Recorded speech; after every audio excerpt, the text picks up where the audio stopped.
Bonjour à tous, bienvenue dans cette quatrième et dernière journée de la Japan Expo. J'espère que vous allez bien. On se retrouve sur le plateau Anjou Pop Corner de bon matin avec Magali Villeneuve. Bonjour. Bonjour, comment ça va? Eh ben, ça va très bien et vous?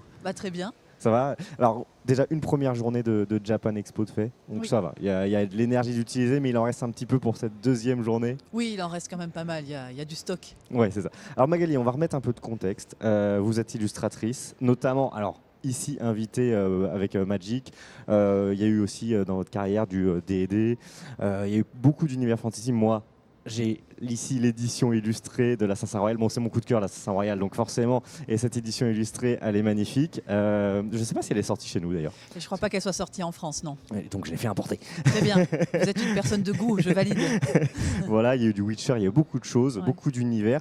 Si on revient à la base, c'est depuis toujours, c'est depuis que vous êtes toute petite, ces univers, le dessin, l'illustration.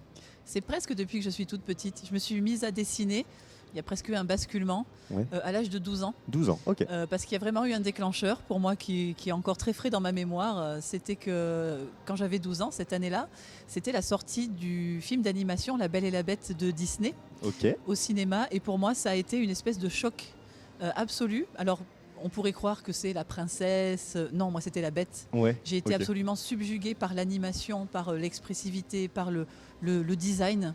Et lorsque je suis rentrée de la séance de cinéma, directement, je me suis mise à dessiner. Et si j'en crois ma famille, étrangement, ça a tout de suite été surprenant pour une enfant de mon Ok. âge, le résultat. Il y avait tout de que suite j'ai quelque chose, il y obtenu, avait une ouais. appétence finalement naturelle. Il y avait une affinité, je pense, Mhm. avec la discipline. J'aime pas appeler ça un don. Oui. J'appelle ça une affinité, Mhm. parce qu'après, ça va être la persévérance et la constance qui va faire en réalité la qualité graphique d'un dessinateur pour moi. C'est ça. Et du coup, à partir de l'âge de 12 ans, vous allez continuer comme ça à dessiner, à perfectionner. Est-ce que vous allez du coup prendre une voie, parce qu'à 12 ans, on a encore le temps de s'orienter. Est-ce que vous allez prendre une voie tout de suite dans l'art? Moi, tout de suite, évidemment, comme ma porte d'entrée, c'était l'animation. Ouais. Quand j'étais donc à ces âges-là, je voulais devenir dessinateur, animateur pour Disney. Ah oui, C'est forcément. une vocation qui m'a tenue jusqu'à peu près mes 18-19 ans. Mais c'est aussi une vocation qui s'est heurtée à la réalité, à savoir celle que je n'avais pas la possibilité de faire des études spécialisées ou des études tout court. Et donc, à ce moment-là, fort heureusement, il s'est passé autre chose pour moi. C'est que j'ai lu mon premier livre du genre fantasy. Et c'était La Roue du Temps de Robert Jordan. Ah, excellent. Et là, ça a été encore une autre voie qui s'est ouverte pour moi. C'était l'idée d'illustrer ce genre-là et d'illustrer des livres. Oui. Ce qui était finalement peut-être plus accessible pour l'autodidacte total que j'étais et que je suis, car le fait est que je n'ai jamais fait d'école et je n'ai jamais pris de cours de dessin. Je me suis formée vraiment toute seule. Et là, ça a été un peu comme un deuxième rêve qui a débuté. Et c'est ça, en fait, qui a vraiment mené mon plan de carrière, on va dire, par la suite. Donc ça a été quoi les premières œuvres, on va dire, publiques, quoi, d'une certaine manière, ou en tout cas où vous avez travaillé vraiment en collaboration avec des éditeurs Ça s'est fait très doucement parce que c'est vraiment un milieu où il faut faire ses preuves, c'est Oui, normal. j'imagine bien. C'est pas un milieu où on est pris sur justement sur le niveau d'études. Ouais. Ça n'intéresse personne de savoir C'est quel est le votre book, quoi. parcours. Exactement. C'est le book qui va faire la différence. J'ai commencé tout petit. Moi, j'ai vraiment les premiers endroits où j'ai postulé, c'était la micro-édition de genre française. Ok.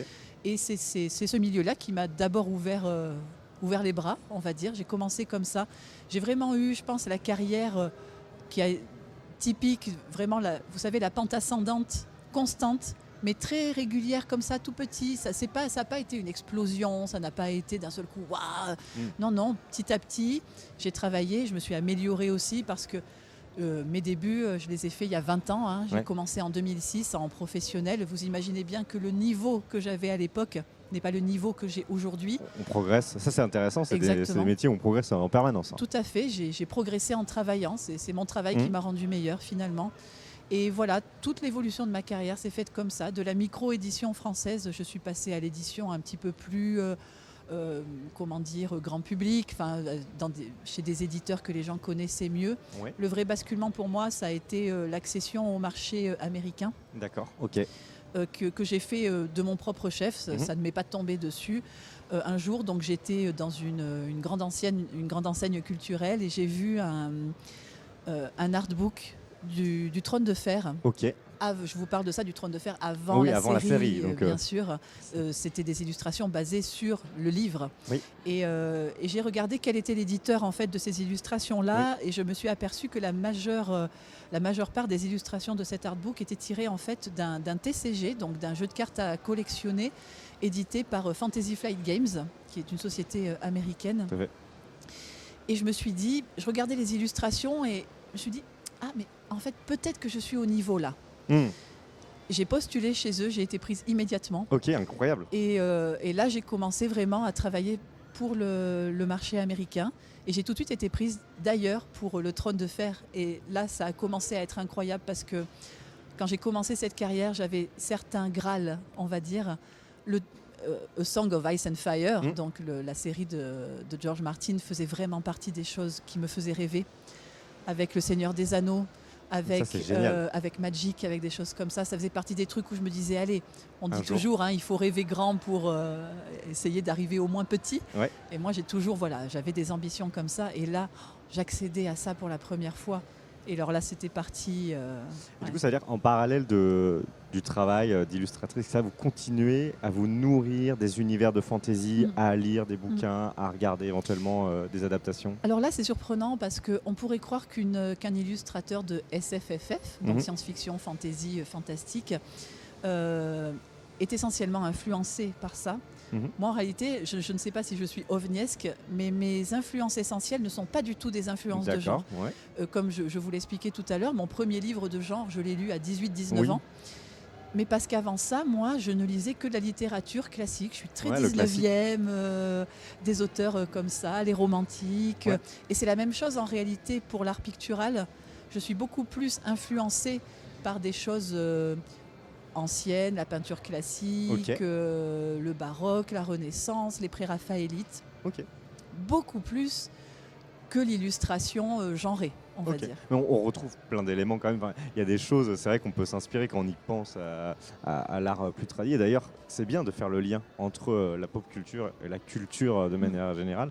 Ça peut être un pont hyper intéressant pour s'intéresser, pour aller dans les musées, pour redécouvrir les choses. En fait, il y a des liens qui se font naturellement. Et puis je pense aussi qu'un artiste ne peut pas se contenter que d'un seul type d'influence, parce que ça va très vite contraindre et restreindre l'intérêt de votre style.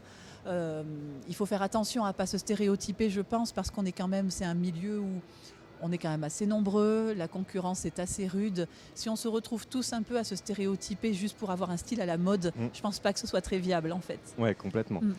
Entre les débuts sur le TCG du Trône de Fer et aujourd'hui 4 heures d'attente sur le stand de Magic à la Japan Expo, il a dû s'en passer quand même des choses. Ouais. Ça a été quoi le déroulé? C'est beaucoup d'opportunités bien saisies, beaucoup de belles chances et de travail, j'imagine. À partir du moment où j'ai intégré Fantasy Flight Games, là ça a probablement été une des périodes où j'ai le plus travaillé de ma vie. J'ai produit plusieurs centaines d'illustrations pour eux à un rythme qui était vraiment extrême. Ouais. C'est-à-dire que là, on parle d'une dizaine d'illustrations par mois. Vous pouvez me croire, c'est beaucoup. En plus, moi, j'ai pas un style simple. J'ai un style semi-réaliste qui demande beaucoup de travail. Et donc là, je sentais quelque part que c'était ma chance. Fantasy Flight Games m'ont fait accéder quand même à beaucoup de licences intéressantes. Je citais le Trône de Fer, mais j'ai également travaillé pour eux sur le Seigneur des Anneaux, car ils avaient un jeu du Seigneur des Anneaux sous licence officielle. Star Wars également, Warhammer Invasion, l'appel de Cthulhu, donc je pense que des choses qui vont parler bien sûr, complètement. Aux gens qui aiment cette culture-là. Et c'est à partir de ce moment-là que j'ai cessé de chercher du travail et que le travail a commencé à venir à moi. J'ai notamment été repérée par l'éditeur américain de George Martin, donc le Trône de Fer, qui, sur la demande en plus de l'auteur qui connaissait mon travail, m'ont proposé, ça a été un des premiers très gros projets significatifs de ma carrière, le calendrier 2016, je crois, officiel du Trône de Fer, où c'était 12 illustrations, même 13, que pour moi. C'était un calendrier sous le nom d'un artiste. Et alors là, voilà, c'est là que j'ai commencé à recevoir vraiment des sollicitations. Vous voyez, mais ça, je vous parle, ça a mis plusieurs années quand même pour se faire. Et Magic, pour en arriver à Magic, par contre, Magic, j'ai postulé. C'est pas eux qui sont venus parce que Magic, c'était encore un cran supérieur où depuis quand même, c'est un jeu qui existe depuis plus de 35 ans. Ouais, c'est incroyable. Et ils ont le choix du roi, ils ont les meilleurs artistes qui se font sur la scène actuelle. Tout à fait. Et tout à donc fait. évidemment, moi, et surtout à l'époque où le pool d'artistes magiques était beaucoup plus restreint que maintenant, ils ne venaient pas forcément chercher les illustrateurs. J'ai une anecdote d'ailleurs avec ça, je vais la conter un peu dans la continuité. Oui. Donc j'ai envoyé un portfolio, réactualisé évidemment avec tout ce que j'avais fait depuis et que j'avais un peu Exactement. adapté pour être tout à fait. bien dans la cible Magic. Je l'ai envoyé, là aussi j'ai été prise tout de suite. Et ce qui est intéressant, c'est que quelques temps plus tard, j'ai eu l'occasion de parler de visu à un de mes directeurs artistiques chez Wizard of the Coast, donc Magic the Gathering, et qui me disait, mais Magali, le jour où tu as envoyé ton portfolio, ça faisait un moment qu'on se demandait quand est-ce que tu allais venir. Ah, ils attendaient. Moi, je me sentais pas prête. Ok, Ouais. et c'est d'accord. Ok, extrêmement intéressant. Et ce qui est aussi intéressant avec Magic, là, c'est ce qu'on est en train de voir en ce moment, c'est qu'il se diversifie aussi. Là, il y a une nouvelle série en collaboration du coup avec Final Fantasy. Donc c'est l'occasion d'aller explorer d'autres styles, d'autres types de personnages. Pour moi, c'est même au-delà de ça, parce que Final Fantasy, pour moi, c'est quelque chose de très particulier. Lorsque j'ai rencontré mon mari, j'avais à peine 20 ans. Et comme je l'expliquais, donc moi, plutôt film d'auteur, littérature blanche, etc. Et pas très jeux vidéo non plus. Lui, par contre, était très fan de jeux vidéo, très joueur. Et notamment, le jeu qu'il avait le plus marqué, c'était Final Fantasy VII. Voilà, comme beaucoup. Un grand classique, c'est très générationnel. On peut constater qu'en chaque génération a son Final Fantasy. Exactement. Et donc, il me disait, il faut quand même que tu découvres l'univers, etc., les personnages. Il a commencé à m'en parler. Peu de temps après, en plus, Square Enix ont sorti le film Final Fantasy Advent Children. Oui. C'est une révolution technique absolue. Visuellement, une claque. Qu'honnêtement, il est ressorti au cinéma il y a peu. Je l'ai revu. Il a fabuleusement bien vieilli. C'est toujours une claque. C'est toujours une claque. C'est incroyable. Et alors moi, pour le coup, à l'époque, j'ai pris une claque. Le visuel Square Enix, ça n'appartient qu'à eux. Ils ont une esthétique qui leur est très particulière. Final Fantasy VII, le caractère designer, c'est Tetsuya Nomura. Oui. Et alors moi, ça a été... j'ai eu comme ça des espèces de mentors virtuels, on va dire, dans ma carrière. Lui, il en a vraiment fait partie. Excellent. Je peux dire que le style Square Enix et l'approche de Tetsuya Nomura du caractère design a énormément influencé mon style tel qu'on le voit aujourd'hui.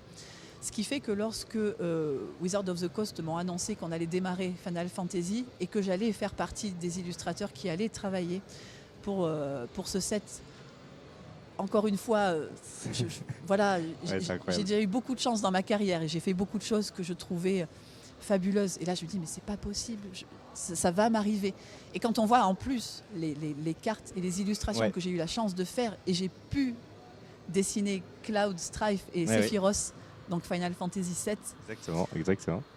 Que dire ? Enfin, c'est plus qu'un rêve. C'est assez difficile à expliquer, quoi. Mais c'est ça. C'est une sensation très particulière. Et le résultat est là, le public est là. Donc ça, c'est une petite pression aussi, j'imagine, quand on vient comme ça adapter des personnages qui sont existants dans la pop culture. Bon, c'est vrai qu'on part de l'écrit pour le transformer en illustration. Bon, c'est des mots, mais là, on part d'une œuvre existante pour la réadapter. C'est quand même... j'imagine, on n'a pas le droit de... Enfin, on a envie de trouver nous-mêmes qu'on est satisfait du boulot, quoi. Il y a plusieurs attentes dans des projets comme ça. C'est-à-dire que lorsqu'évidemment on travaille pour Wizard of the Coast, on apprend quand même très vite à mesurer les enjeux qui pèsent sur nous en tant qu'artistes. Là, l'enjeu, on peut même dire qu'il était triple. C'est-à-dire qu'il y avait l'attente de Wizard of the Coast, mais il y avait aussi l'attente de Square Enix, qui sont extrêmement exigeants avec leur licence. C'est normal, c'est leur patrimoine, ils le protègent. Et il y a aussi l'attente des fans, qui est quand même là pour le coup très très forte. Et lorsqu'en plus vous êtes amené à dessiner des personnages dont vous savez qu'ils sont vraiment très aimés, qu'ils ont vraiment du sens pour le public, vous savez qu'il ne faut vraiment pas déconner, quoi, si je peux dire. Mais à la limite, moi, j'ai essayé au maximum de ne pas trop m'encombrer avec ça et de juste prendre plaisir à ce qui était en train de se passer, parce que je savais que ça allait peut-être pas se réitérer 36 fois, quoi. J'ai juste pensé à...